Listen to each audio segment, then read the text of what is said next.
ഈ പൊതുയോഗം തുടങ്ങുന്നതിന് കുറച്ചു മുൻപ് ബഹുമാനിയായ ഇടതുപക്ഷ ജനാധിപത്യ മുന്നണിയുടെ സ്ഥാനാർത്ഥിയുടെ പര്യടനമുണ്ടായിരുന്നു. ആ പര്യടനത്തിന്റെ പൈലറ്റ് പ്രസംഗത്തിൽ പറഞ്ഞ വാചകങ്ങൾ ഞാനിപ്പോൾ ഓർക്കുകയാണ്. അവര് പറഞ്ഞത് ഈ പുത്തഞ്ചിറ എന്ന് പറഞ്ഞ ഗ്രാമം തന്നെ ഇടതുപക്ഷ മുന്നണി സൃഷ്ടിച്ചു എന്നുള്ള രീതിയിലാണ് അവർ സംസാരിക്കുന്നത്. പുത്തഞ്ചിറ തന്നെ ഇടതുപക്ഷ മുന്നണിയാണ് രൂപപ്പെടുത്തിയെടുത്തത്. അതുകൊണ്ടാണല്ലോ കെ കരുണാകരൻ എന്ന് പറയുന്ന കേരളത്തിന്റെ ഭീഷ്മാചാര്യൻ മാണിയങ്കാവിൽ സ്ഥാപിച്ച ഷോപ്പിംഗ് സെന്ററിന് ഈ നാടുമായി ബന്ധമില്ലാത്ത സഖാവ് മുൻ മുഖ്യമന്ത്രി എന്ന് മാത്രം അവകാശപ്പെടുന്ന കമ്മ്യൂണിസ്റ്റ് നേതാവിന്റെ പേര് ആലേഖനം ചെയ്തത് അതുകൊണ്ടാണല്ലോ, ഇല്ലേ?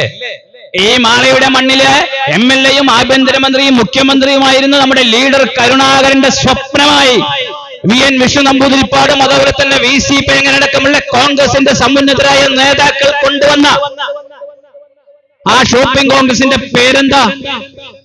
അതാണ് ഞാൻ പറഞ്ഞത്. പുത്തഞ്ചിറ എന്ന ഗ്രാമം തന്നെ ഇടതുപക്ഷം കൊണ്ടെന്നാ പറയുന്നത്.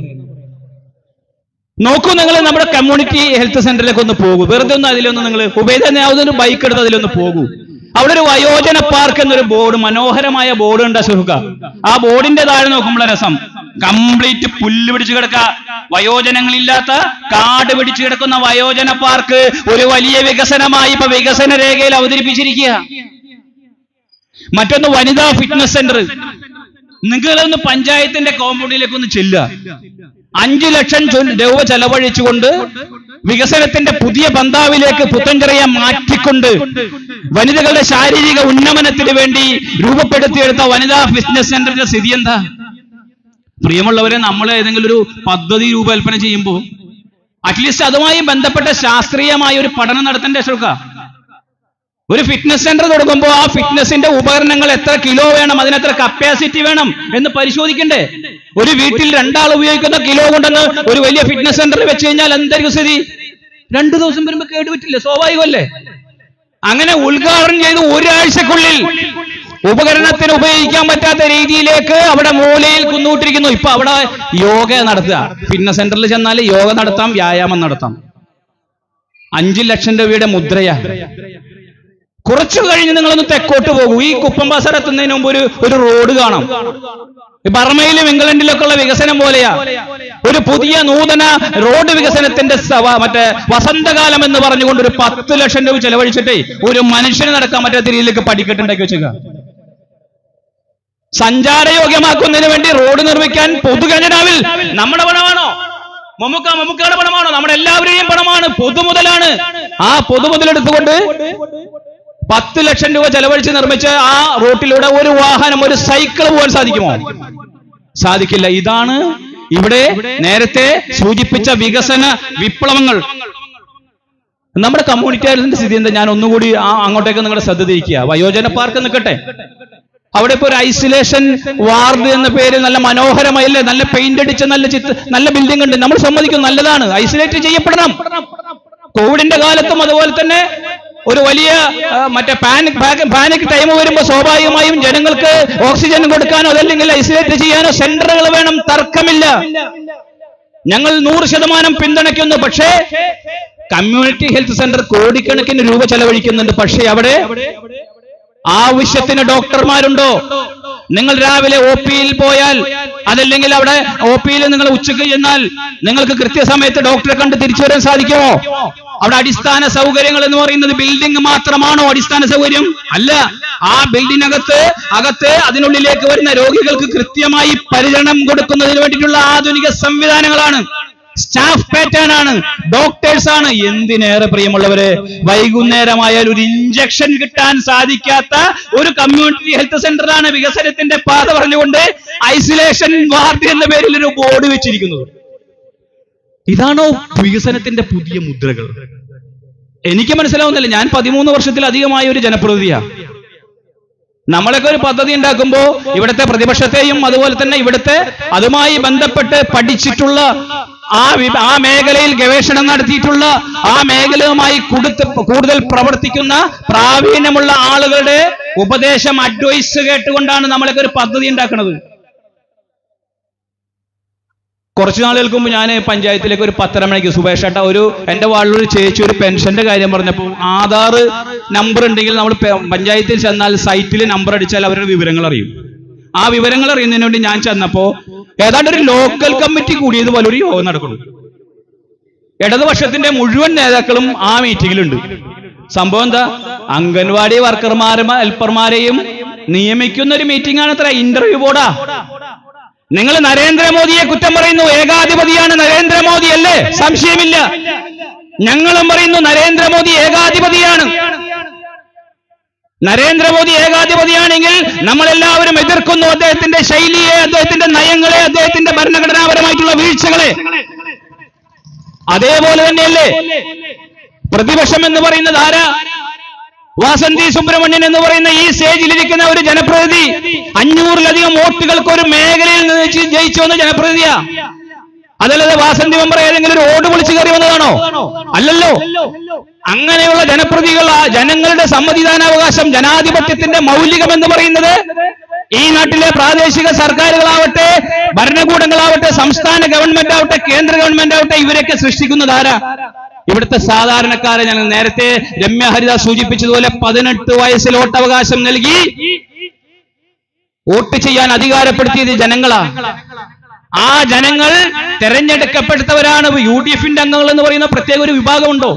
UDFന്റെ അംഗങ്ങളുടെ ചോര എന്താ പച്ചയാണോ? UDFന്റെ അംഗങ്ങൾക്ക് എന്താ അധികാരമില്ലേ?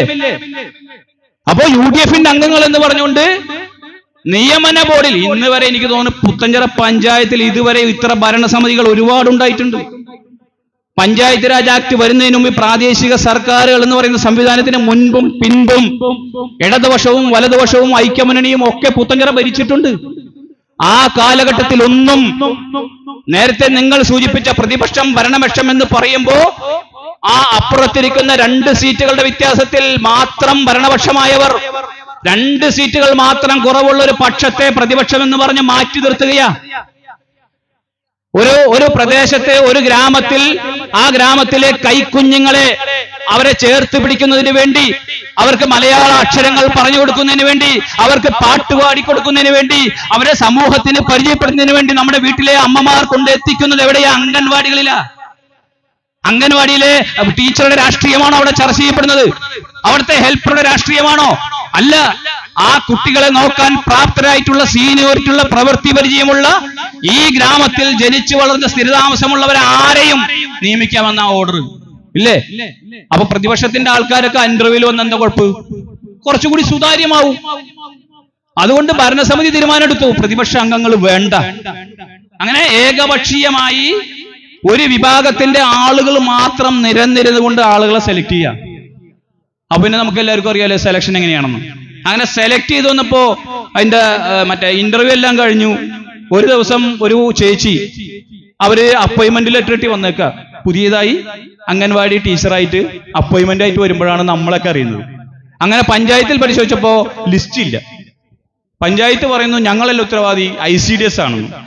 ICDSനെ വിളിച്ചു പറഞ്ഞു ഞങ്ങളാണ് ഉത്തരവാദികൾ, കാരണം പഞ്ചായത്ത് ഇന്റർവ്യൂയോട് നടത്തിയ മാർക്ക് ലിസ്റ്റിന്റെ അടിസ്ഥാനത്തിൽ ഞങ്ങൾ നിയമിച്ചു.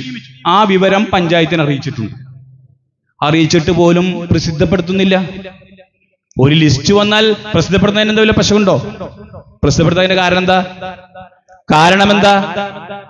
7 വർഷവും 10 വർഷവും ഈ ഗ്രാമപഞ്ചായത്തിലെ അംഗൻവാടികളിൽ പകരക്കാരായി ജോലി ചെയ്യുന്ന പാവപ്പെട്ട വീട്ടിലെ അപേക്ഷ കൊടുത്ത് ഇന്റർവ്യൂവിൽ പങ്കെടുത്ത ഹെൽപ്പർമാരും വർക്കറുമായി നിലവിൽ ജോലി ചെയ്യുന്നവരടക്കം ആ ലിസ്റ്റിൽ 18ാമത്തെയും 25ാമത്തെയും പേരിലേ കിടക്കണേ.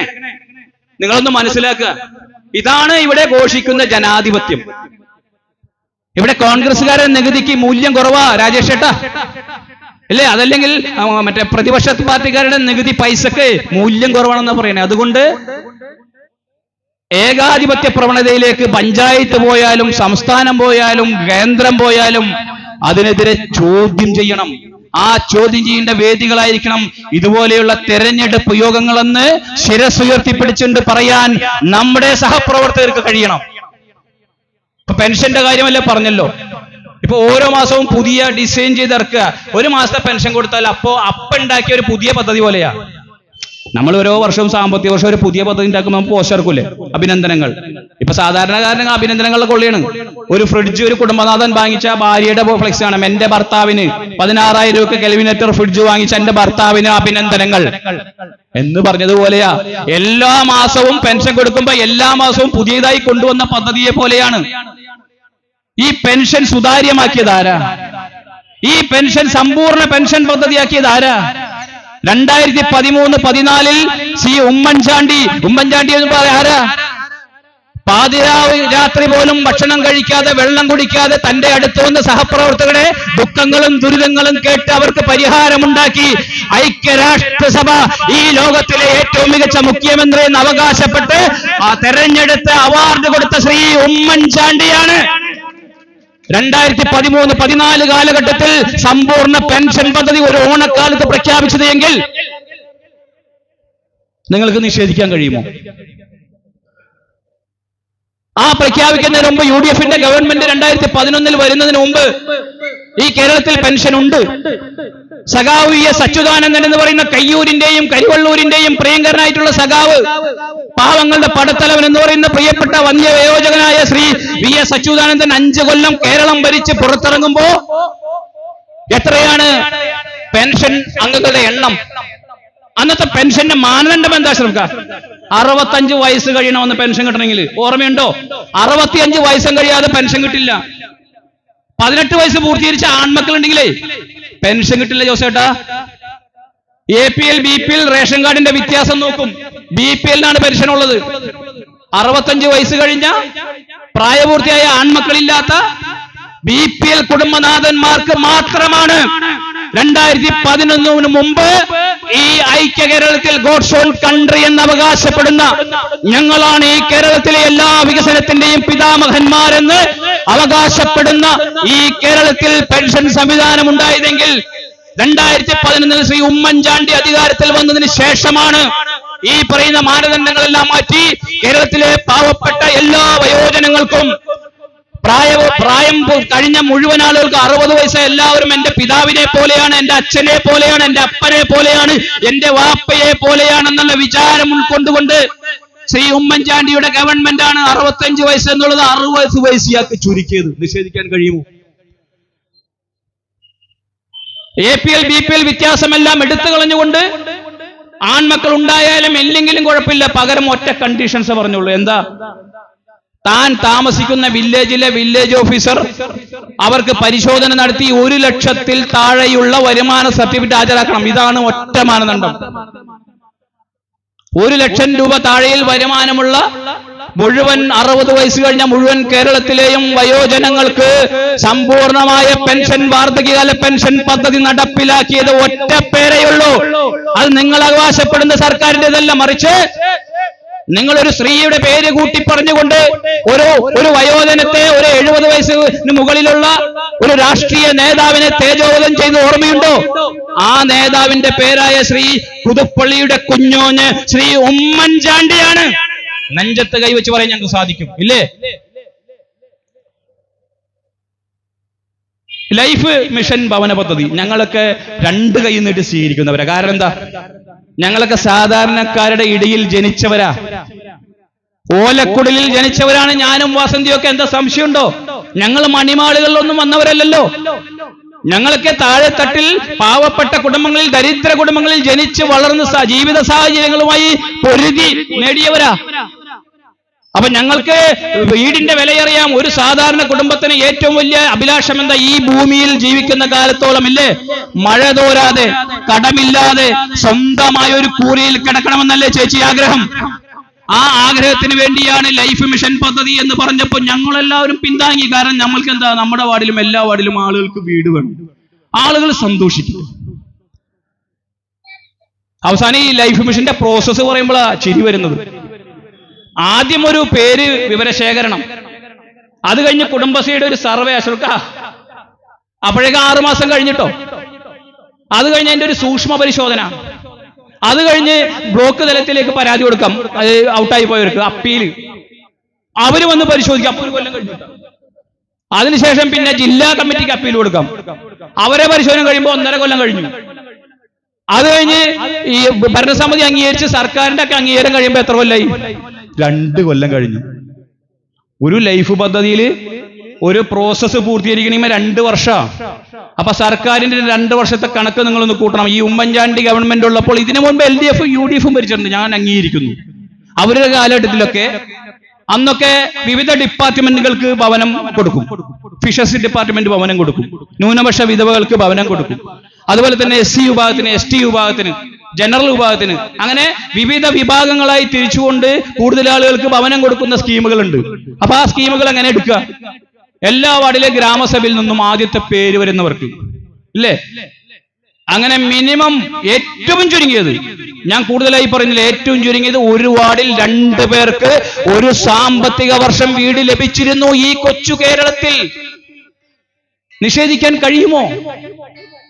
ഈ ലൈഫ് മിഷൻ വന്നു. ലൈഫ് മിഷൻ വന്നതിന് ശേഷം ഈ 2 വർഷം കൊണ്ട് ഈ പുത്തഞ്ചിറ പഞ്ചായത്തിൽ 15 വാർഡുണ്ട് എങ്കിൽ ഒരു സാമ്പത്തിക വർഷം എത്ര വീടായി?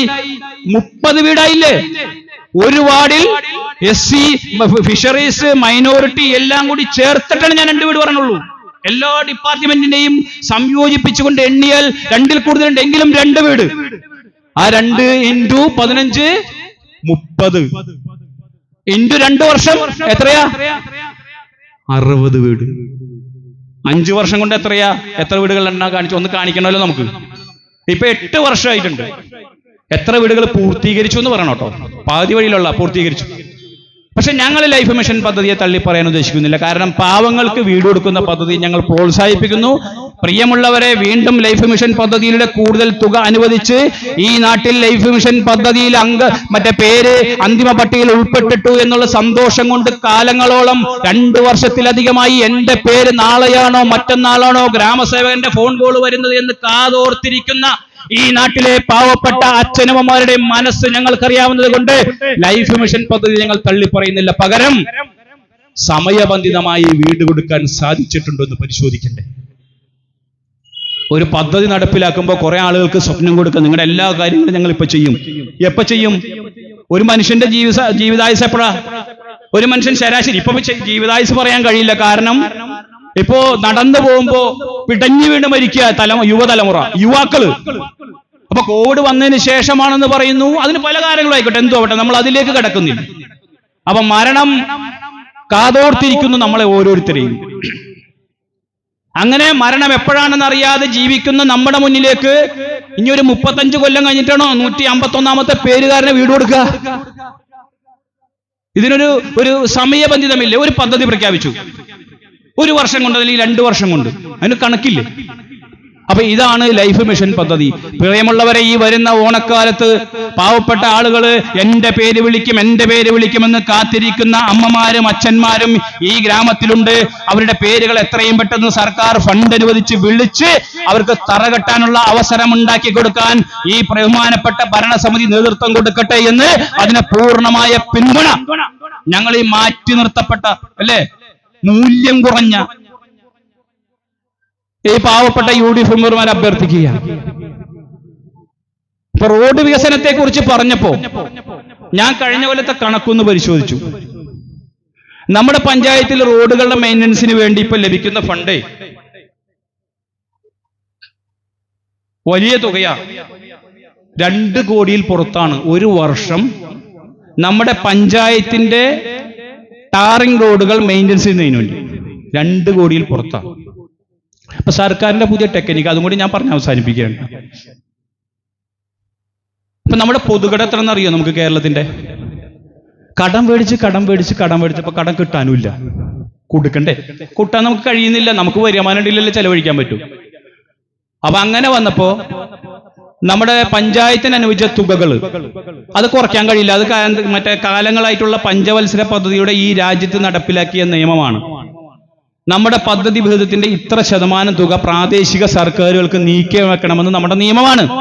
അപ്പൊ ആ നിയമം തെറ്റിക്കാൻ പാടില്ല. ആ നിയമപ്രകാരം നമുക്ക് 2 കോടിയിലധികം രൂപ മെയിൻ്റനൻസിന് പുത്തഞ്ചിറ പഞ്ചായത്തിൽ ലഭിച്ചിട്ടുണ്ട് എങ്കിൽ ഒരു ഏപ്രിൽ മാസം 1-ാം തീയതി മുതൽ അടുത്ത വർഷം മാർച്ച് 30 വരെയാണ് ഒരു സാമ്പത്തിക വർഷമെങ്കിൽ 3-4 ഗഡുക്കളായിട്ടാണ് സർക്കാർ തുക ട്രഷറിയിൽ വരുന്നത്. അപ്പൊ ആ ഗഡുക്കൾ വരുന്ന തുക നമ്മൾ എന്ത് ചെയ്യും? നമ്മുടെ എഞ്ചിനീയറിംഗ് ഭരണസമിതി എടുത്ത തീരുമാനപ്രകാരമുള്ള റോഡുകളുടെ വർക്ക് എഞ്ചിനീയർമാരുടെ നേതൃത്വത്തിൽ നിർവഹണം നടത്തി ട്രഷറിയിലേക്ക് ബില്ല് കൊടുക്കും. അപ്പൊ ഈ ബില്ല് കൊടുക്കുമ്പോൾ ട്രഷറി ചെല്ലുമ്പോൾ, സാമ്പത്തിക വർഷം കഴിഞ്ഞ് 4 മാസം കഴിഞ്ഞ് ചെല്ലുമ്പോൾ ട്രഷറിയിൽ ഒരു ബോർഡ് 5 ലക്ഷത്തിലധികമുള്ള പണം ഇവിടെ നിന്നും മാറുന്നതല്ല. കാരണം എന്താ? ഞങ്ങളോട് സർക്കാർ പറഞ്ഞിരിക്കുന്നത് അങ്ങനെയാ. ഒരു 3 മാസം കൂടെ പിന്നിട്ട് ഡിസംബർ ജനുവരിയിലേക്ക് എത്തുമ്പോൾ അടുത്ത ബോർഡ് 2 ലക്ഷത്തിലധികം വരുന്ന തുക ഈ ട്രഷറി വഴി മാറിത്തരുന്നതില്ല. അപ്പൊ 2 കോടി കിട്ടിയിട്ട് എന്താ കാര്യം? 2 കോടി തന്ന് പേപ്പറിൽ തന്നിട്ട് എന്താ കാര്യം? അങ്ങനെ അവസാനം ഈ കഴിഞ്ഞ സാമ്പത്തിക വർഷത്തെ തമാശ കൂടി പറഞ്ഞ് ഞാൻ അവസാനിപ്പിക്കുക. പൊന്നുമക്കളെ, സാമ്പത്തിക വർഷം എന്ന് പറയുന്നത് മാർച്ച് 30-ാം തീയതി രാത്രി 12 മണി വരെ നമുക്ക് ഈ പറഞ്ഞ നിർവഹണം നടത്താം, ബില്ല് മാറാം. ഇതിനു മുമ്പുള്ള ഗവൺമെന്റുകളൊക്കെ അങ്ങനെ ചെയ്തിട്ടുണ്ട്. ഇപ്പൊ സർക്കാരിൽ സാമ്പത്തിക ബാധ്യതകളുണ്ട്. അവരെന്ത് ചെയ്ത് 25-ാം തീയതി കട്ട് ഓഫ് ഡേറ്റ് വെച്ച് എല്ലാ പഞ്ചായത്തുകളെ അറിയിച്ചു. ഈ സാമ്പത്തിക വർഷം മാർച്ച് 25-നുള്ളിൽ ബില്ല് തരുന്നവർക്ക് മാത്രമേ പണം അനുവദിക്കുള്ളൂ എന്ന് സർക്കാർ നേരത്തെ പറഞ്ഞു. ഓക്കെ, 5 ദിവസത്തെ വ്യത്യാസം, അതിനു മുമ്പ് നമ്മൾ ബില്ല് അവതരിപ്പിച്ചാൽ മതി. പല പഞ്ചായത്തുകളും ഓടിക്കിതച്ച് കരാറുകാരെ ചീത്ത പറഞ്ഞ് പിടിച്ച് വലിച്ചു കൊണ്ടുപോയി കുറെ റോഡ് പണിയൊക്കെ ചെയ്ത് ബില്ലൊക്കെ സംഘടിപ്പിച്ച് ട്രഷറിയിൽ കൊടുത്തു. ഒരനക്കുമില്ല. ഇപ്പൊ എന്താ സംഭവം? ട്രഷറിയിൽ കൊടുത്ത തുകക്കേ ക്യൂബില്ല് എന്ന് പറയുന്ന ഒരു പുതിയ സംവിധാനം രൂപപ്പെട്ടു. കൊടുക്കാൻ പൈസ ഇല്ലല്ലോ, അപ്പൊ ക്യൂബില്ലാക്കി. ക്യൂബില്ല് എന്ന് പറയുമ്പോൾ അടുത്ത വർഷത്തെ പദ്ധതിയിൽ നിന്ന് നമുക്ക് ആദ്യം തരും. അതിനാണ് ക്യൂബില്ല് എന്ന് പറയുന്നത്. അപ്പൊ ചുരുക്കം പറഞ്ഞാല് പണമില്ലാതെ അടുത്ത വർഷത്തേക്ക് മാറ്റിവെച്ചു എന്ന് പച്ച മലയാളത്തിൽ നമുക്ക് പറയാമെങ്കിലും സാങ്കേതികമായി അത് ഭരണഘടനാപരമായിട്ട് അതിന്റെ വാക്കുകൾ വേറെയാണ്. സ്പിൽ ഓവർ ആക്കി. അപ്പൊ ഈ സ്പിൽ ഓവറിന് നമ്മുടെ ഈ ഉമ്മൻചാണ്ടിയും കരുണാകരനും അതുപോലെ തന്നെ VS അച്യുതാനന്ദനും EK നായനാരും ഒക്കെ പ്രഗത്ഭരായ ഭരണാധികാരികൾ ഭരിച്ച കേരളത്തിൽ അന്നും സ്പിൽ ഓവർ ഉണ്ട് കേട്ടോ. പക്ഷെ ആ സ്പിൽ ഓവറിനൊക്കെ നിശ്ചിത ശതമാനം തുക അടുത്ത സാമ്പത്തിക വർഷം അഡീഷണൽ ആയിട്ട് തരും. പണി കഴിഞ്ഞ വർക്കുകൾ ബില്ല് സമർപ്പിച്ചിട്ടുണ്ടെങ്കിൽ അതിന്റെ പൈസ അഡീഷണൽ തരും. ഇവിടെ എന്താ ചെയ്യാന്നറിയാമോ? മാർച്ച് 30-ാം തീയതിയാണ് പുതിയ അലോട്ട്മെന്റ് വരുന്നത്. ഏത്? ട്രഷറിയിലേക്ക് പണം അലോട്ട് ചെയ്യുന്നത് സാമ്പത്തിക വർഷം കഴിയുന്നതിന്റെ തലേദിവസം. പിന്നെ എങ്ങനെ ബില്ല് മാറുക? അന്ന് അടുത്ത വർഷത്തേക്ക് മാറ്റിയിട്ട് അടുത്ത വർഷത്തെ പദ്ധതി വിഹിതത്തിൽ നിന്ന് ഈ തുക കുറയും. അങ്ങനെ കണക്ക് പ്രകാരം ഇപ്പോ ഏതാണ്ട് 1,40,00,000 രൂപ കഴിഞ്ഞ സാമ്പത്തിക വർഷം തരാമെന്ന് പറഞ്ഞ തുക ഈ സാമ്പത്തിക വർഷത്തിൽ നിന്ന് കുറയുക. പ്രവീൺ ഭായ് ഒന്ന് കേൾക്കണം. അങ്ങനെ വലിയ തമാശയാണ് പദ്ധതി നിർവഹണത്തിന്റെ സർക്കാരിന്റെ സാങ്കേതിക നയങ്ങൾ പോകുന്നത്. അപ്പൊ ആ രീതിയിലേക്ക് ഇപ്പോ ഏതാണ്ട് 1,40,70,270 രൂപ കണക്ക് പ്രകാരം നമ്മൾ ചെലവഴിച്ചിട്ടില്ല എന്നാണ് ഞാൻ ഈ പറഞ്ഞു വരുന്നത്. നമുക്ക് കിട്ടിയ തുകയിൽ നിന്ന് അപ്പൊ അതിന്റെ കുറ്റം ട്രഷറിക്കാരുടെ തലയിൽ വെക്കാം, സർക്കാരിന്റെ തലയിൽ വെക്കാം, കൃത്യമായി നിർവഹണം നടത്താത്ത പഞ്ചായത്തിന്റെ തലയിൽ വെക്കാം, പഞ്ചായത്തുകാർക്ക് എന്ത് ചെയ്യാം, അത് നിർവഹണം നടത്തുന്ന ഉദ്യോഗസ്ഥനായ എഞ്ചിനീയറുടെ തലയിൽ വെക്കാം. എങ്ങനെ തലയിൽ വെച്ചാലും നമ്മുടെ നാട്ടിൽ ഈ തുക ചിലവഴിക്കാൻ കഴിഞ്ഞിട്ടില്ല. ഇതാണോ വികസന വിപ്ലവം എന്ന് അവകാശപ്പെടുന്നത്? ഇതാണോ വികസന വിപ്ലവം? ഇതിനെയാണോ മാതൃകാപരമായ വികസനം എന്ന് പറയുന്നത്? ഇപ്പൊ ക്ലീൻ പുത്തഞ്ചിറ എന്നൊരു പദ്ധതി, മനോഹരമായ പദ്ധതി, UDF-ന്റെ ചെറിയ കാലഘട്ടത്തിൽ കൊണ്ടുവന്നതാ. ഭൂരിപക്ഷമില്ലാത്ത ഒരു ഭരണസമിതിയായിരുന്ന കാലഘട്ടത്തിൽ കൊണ്ടുവന്നതാ. ഒരു പകൽ വീട് കൊണ്ടുവന്നു. വാസനി മെമ്പറെ, കെട്ടിടം പണിയൊക്കെ കഴിഞ്ഞ പകൽ വീട് 3.5 വർഷം കഴിഞ്ഞ് 4 വർഷമായി ഈ ഭരണസമിതി അധികാരത്തിൽ വന്നിട്ട് ഇന്ന് വരെ അത് ഓപ്പൺ ചെയ്ത് അവിടെ വയോജനങ്ങൾ ഇരിക്കാനുള്ള സംവിധാനത്തിന് ഇന്ന് വരെ കഴിഞ്ഞിട്ടില്ല. ഇനി നാളെ കഴിയുമായിരിക്കും. 4 കൊല്ലമാവുന്നു. അപ്പൊ ഇതാണ് നമ്മുടെ പുത്തഞ്ചിറ ഗ്രാമപഞ്ചായത്തിലെയും തൊട്ടടുത്ത നമ്മുടെ പ്രാദേശിക ഭരണകൂടങ്ങളുടെയൊക്കെ വികസന നയം. എന്നിട്ട് പറയുകയാണ്, ഈ കേരളമുണ്ടാക്കിയതും ഈ കേരളത്തിനകത്തുള്ള ഈ കൊച്ചു പുത്തഞ്ചിറ ഉണ്ടാക്കിയതുമൊക്കെ ഞങ്ങളുടെ മുന്നണിയാണെന്നാണ് അവകാശവാദം. ഈ അവകാശവാദത്തെ നമുക്ക് കണക്കുകൾ കൊണ്ട് പ്രതിരോധിക്കണ്ടേ? നമ്മുടെ കയ്യിൽ കൃത്യമായ ഡാറ്റാസ് ഉണ്ട്. എങ്ങനെയാണ് ഈ ഡാറ്റാസ് കിട്ടുന്നത്? നേരത്തെ ഇവിടെ സൂചിപ്പിച്ചില്ലേ, രാവിലെ കട്ടൻ ചായ കുടിക്കുന്നതിന് മുൻപ് ലോകത്തെന്ത് സംഭവിച്ചു എന്നറിയാൻ കൈവിരൽ മതി നമുക്ക്, ഇല്ലേ? ഒരു കൈവിരൽ മതി. അതെങ്ങനെ സൃഷ്ടിച്ചു, എങ്ങനെ സംഭവിച്ചു? ഇന്ത്യയിൽ രാജീവ് ഗാന്ധി കൊണ്ടുവന്ന ഒരു വിപ്ലവമാ. IT മേഖലയിൽ കൊണ്ടുവന്ന വിപ്ലവകരമായ പദ്ധതിയാ മഹാത്മാഗാന്ധി ദേശീയ ഗ്രാമീണ തൊഴിലുറപ്പ് പദ്ധതി. അതുകൊണ്ട് പറഞ്ഞാൽ ഞാൻ അവസാനിപ്പിക്കാം.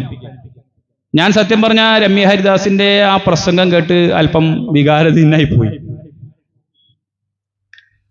നമ്മുടെ പുത്തഞ്ചിറയില് പ്രളയം വന്നപ്പോൾ പോലും നിറയാത്ത തോടുകൾ ഈ വർഷത്തെ ആദ്യത്തെ മഴയിൽ നിറഞ്ഞു. എന്താ കാരണം അറിയാമോ? തോട് വൃത്തിയാക്കാത്തതുകൊണ്ടാ. തോട് കൃത്യസമയത്ത് വൃത്തിയാക്കാത്തത് കൊണ്ട് 2 മഴക്ക് മുഴുവൻ നമ്മുടെ തോടുകൾ നിറഞ്ഞു, ഇല്ലേ? നിങ്ങൾ ശ്രദ്ധിച്ചിട്ടുണ്ടാവും. മുന്നൊരുക്ക പ്രവർത്തനങ്ങളിൽ വലിയ വീഴ്ചയുണ്ട്. തൊഴിലുറപ്പ് പദ്ധതി സത്യം പറഞ്ഞാല് ഞാൻ എവിടെയോ ഒരു പ്രസംഗം ഈ പുത്തഞ്ചേരിയിൽ കേട്ടിട്ടുണ്ട്. ആരാണ് പറഞ്ഞത് എനിക്ക് ഓർമ്മയില്ല. വയനാടൻ മലനിരകളിലും പാലക്കാടൻ പാടശേഖരങ്ങളിലും ഞങ്ങളുടെ തൊഴിലാളികൾ സമരം ചെയ്ത് നേടിയെടുത്തതാണ് എന്ത്? മഹാത്മാഗാന്ധി ദേശീയ ഗ്രാമീണ തൊഴിലുറപ്പ് പദ്ധതി എന്ന് ഈ പുത്തഞ്ചേരിയുടെ ഏതോ ഒരു കോണിൽ നിന്ന് നമ്മുടെ പ്രിയങ്കരനായ സഹപ്രവർത്തകർ സംസാരിച്ചത് എന്റെ ഓർമ്മയിൽ വരിക. പ്രിയമുള്ളവരെ, ദാരിദ്ര്യ നിർമ്മാർജ്ജനം എന്ന് പറഞ്ഞാൽ എന്താ? ദാരിദ്ര്യ നിർമ്മാർജ്ജനം എന്ന് പറഞ്ഞാൽ ഈ രാജ്യത്തെ പാവപ്പെട്ട ദരിദ്രരായ ആളുകളുടെ കയ്യിൽ കാശ് വരണം. കാശ് എങ്ങനെ വരണം? സർക്കാർ പദ്ധതി ഉണ്ടാക്കി കൊടുക്കണം. അങ്ങനെ ബഹുഭാഷാ പണ്ഡിതനായ, നിങ്ങൾ ശ്രദ്ധിക്കണം, ബഹുഭാഷാ പണ്ഡിതനായ ധനകാര്യ വിദഗ്ധൻ ഡോക്ടർ മൻമോഹൻ സിംഗ് നിങ്ങൾ പലപ്പോഴും കളിയാക്കാറുണ്ട്. മിണ്ടാതിരിക്കുന്ന തലപ്പാവുള്ള സർദാർജി, മിണ്ടാട്ടമില്ലാത്ത മിണ്ടാപ്പൂച്ചയായി എന്ന് നിങ്ങൾ അവകാശപ്പെടുന്ന ഈ മൻമോഹൻ സിംഗിന്റെ കാലഘട്ടത്തിലാണ് ലോകത്തിന് തന്നെ വിപ്ലവകരമായ പുതിയ രൂപത്തിൽ, പുതിയ ഭാവത്തിൽ കോടിക്കണക്കിന് രൂപ ഗ്രാമാന്തരങ്ങളിൽ, ഒരുപക്ഷെ പുത്തഞ്ചിറയിലെ ഞാൻ സംസാരിക്കുന്ന ഈ വാർഡിലെ പാവപ്പെട്ട ആളുകൾ തൊഴിലുറപ്പ് പദ്ധതിയിലൂടെ നേടിയെടുത്ത കൂലി കൊണ്ടാണ് അപ്പുറത്തെ കടയിലെ മീൻ കച്ചവടക്കാരന്റെ കടയിൽ വന്ന് മീൻ മേടിക്കുന്നത്, ഇല്ലേ? അപ്പുറത്തെ വീട്ടിലെ കരീംകാട് കടയിൽ വന്ന് സാധനങ്ങൾ വാങ്ങിക്കുന്നതിന്റെ ഒരു ഓഹരി മൻമോഹൻ സിംഗ് UPA ഗവൺമെന്റ് നടപ്പിലാക്കിയ ദാരിദ്ര്യ നിർമ്മാർജ്ജന പദ്ധതിയായ മഹാത്മാഗാന്ധി ദേശീയ ഗ്രാമീണ തൊഴിലുറപ്പ് പദ്ധതിയിൽ നിന്ന് കിട്ടുന്ന വേതനമാണെന്ന് അഭിമാനത്തോടുകൂടി ഓരോ കോൺഗ്രസുകാരനും ഓരോ ഐക്യജനാധിപത്യ മുന്നണിയുടെ പ്രവർത്തകനും പറയാൻ സാധിക്കണം.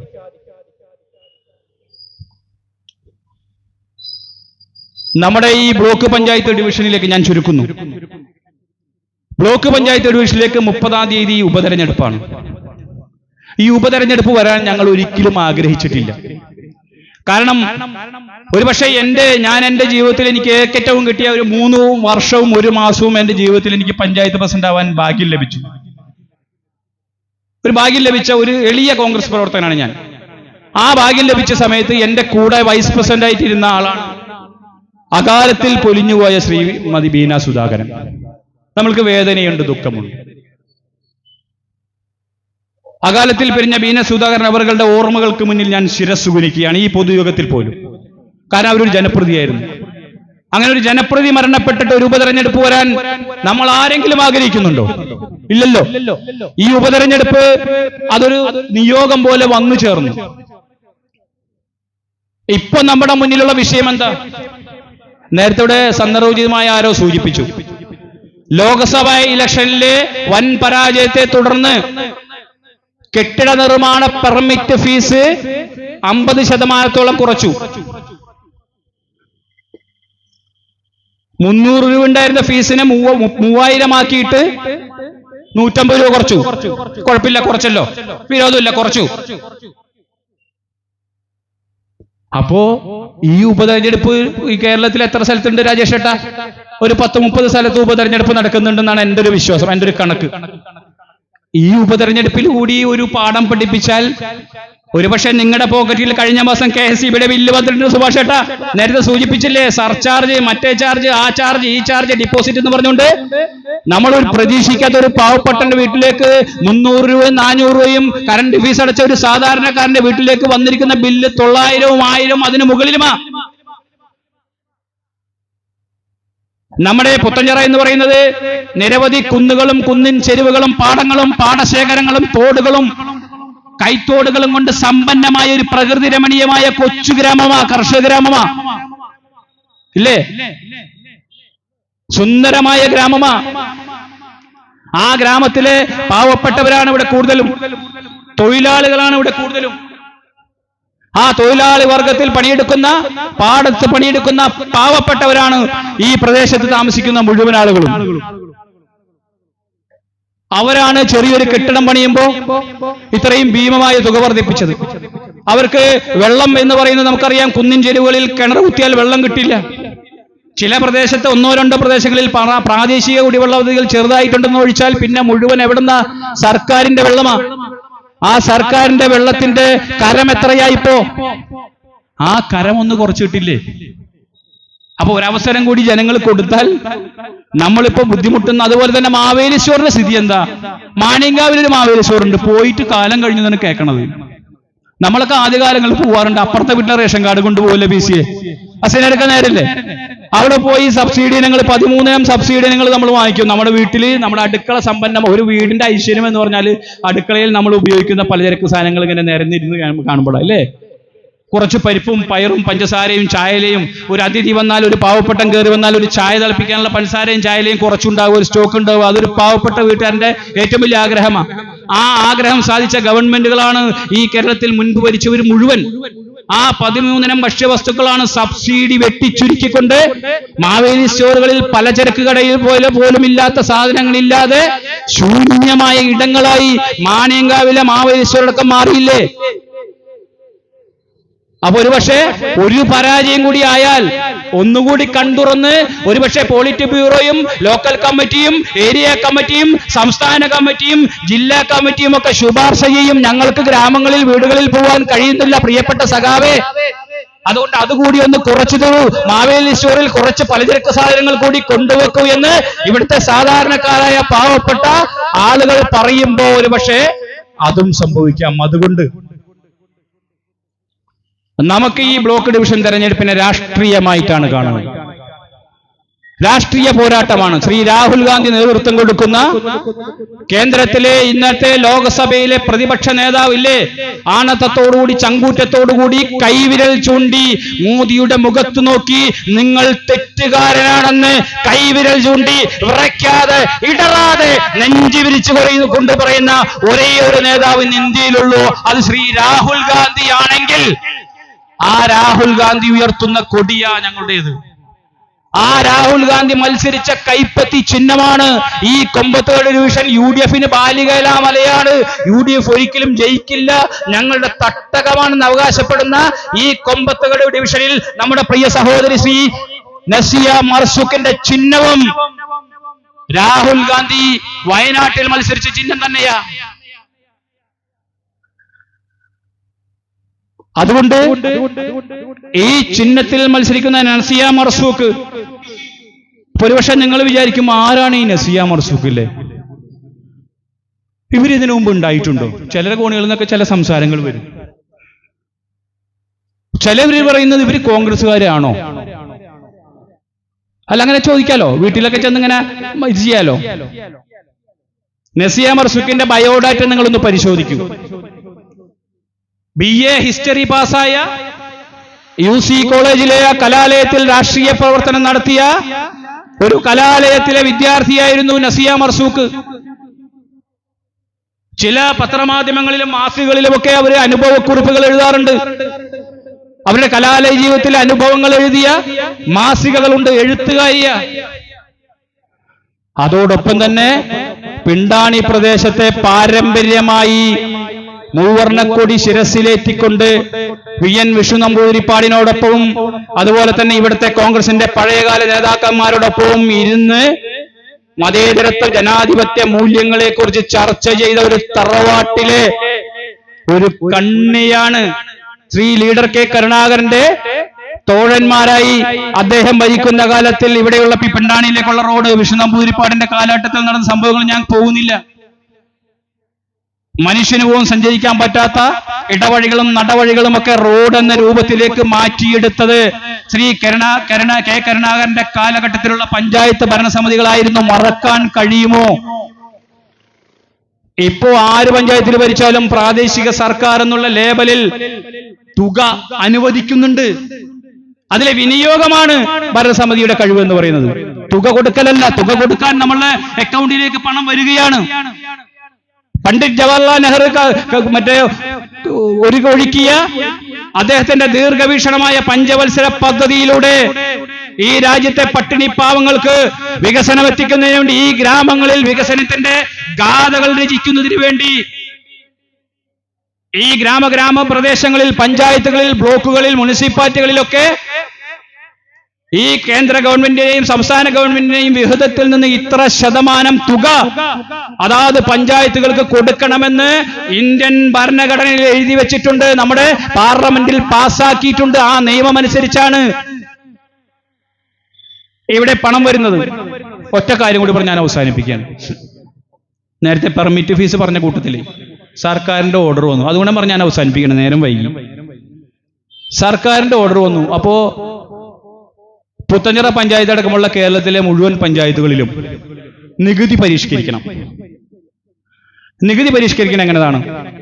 നിലവിലുണ്ടായിരുന്ന നികുതി എന്ന് പറയുന്നത് ഒരു സ്ക്വയർ മീറ്ററിന്, നിങ്ങൾ ശരിയായിട്ട് കേട്ടോളൂ കേട്ടോ, ഒരു സ്ക്വയർ മീറ്ററിന് 4 രൂപ മുതൽ 8 രൂപ വരെയാണ് ഗ്രാമപ്രദേശങ്ങളിലെ പഞ്ചായത്തുകളിൽ ഈടാക്കേണ്ടത്.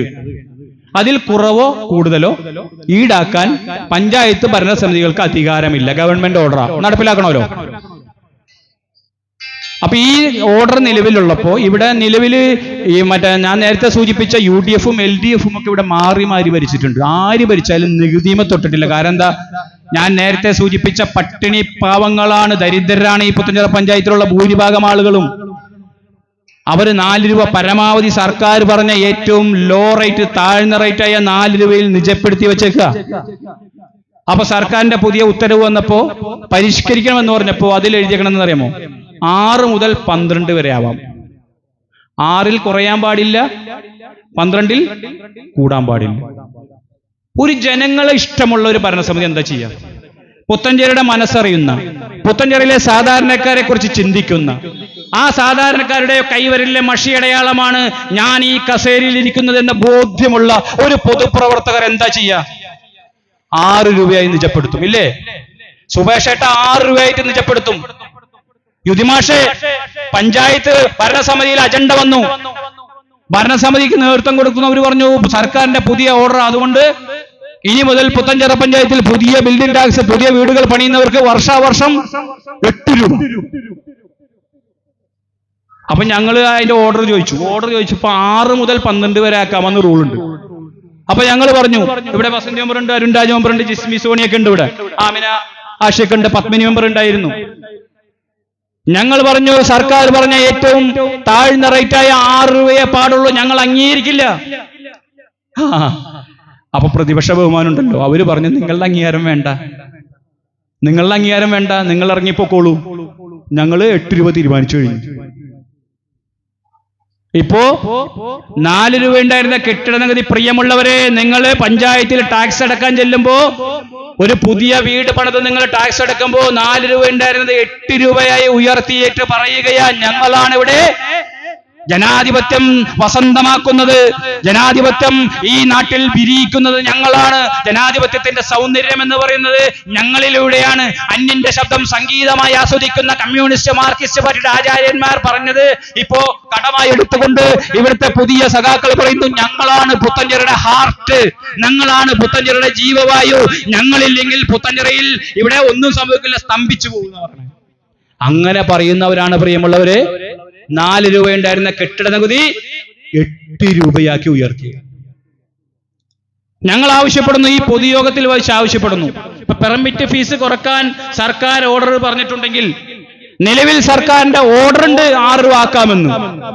ഭരണസമിതിക്ക് തന്റെ ഇടമുണ്ടെങ്കിൽ ജനങ്ങളോടൊപ്പം നിൽക്കുന്ന ഒരു പാർട്ടിയുടെ നേതാക്കളാണ്, ഒരു മുന്നണിയാണ് ഞങ്ങളെന്ന അഭിമാനബോധമുണ്ടെങ്കിൽ പ്രിയമുള്ളവരുടെ അടുത്ത ഭരണസമിതിയുടെ കമ്മിറ്റിയിൽ അജണ്ട വെക്കൂ. പുത്തഞ്ചിറ പഞ്ചായത്തിലെ പാവപ്പെട്ട ജനങ്ങളെ സഹായിക്കുന്നതിന് വേണ്ടി 8 രൂപ എന്നുള്ളത് ജനകീയമായ ഒരു അഭിപ്രായത്തെ തുടർന്ന് ഞങ്ങൾ 6 രൂപ വെക്കാൻ തീരുമാനിക്കുന്നു. അജണ്ട വെക്കൂ, ഞങ്ങള് അംഗീകരിക്കും കൈയടിച്ച്.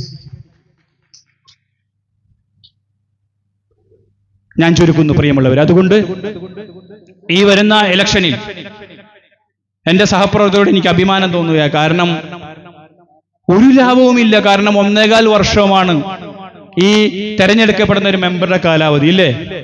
1.25 വർഷത്തിന് വേണ്ടിയിട്ടുള്ള ഒരു ഉപതെരഞ്ഞെടുപ്പാണ്. ആ ഉപതെരഞ്ഞെടുപ്പിൽ വീടാന്തരം 2ഉം 3ഉം സ്ക്വാഡ് കയറുക എന്ന് പറഞ്ഞാൽ അപ്രാപ്യമാണ്.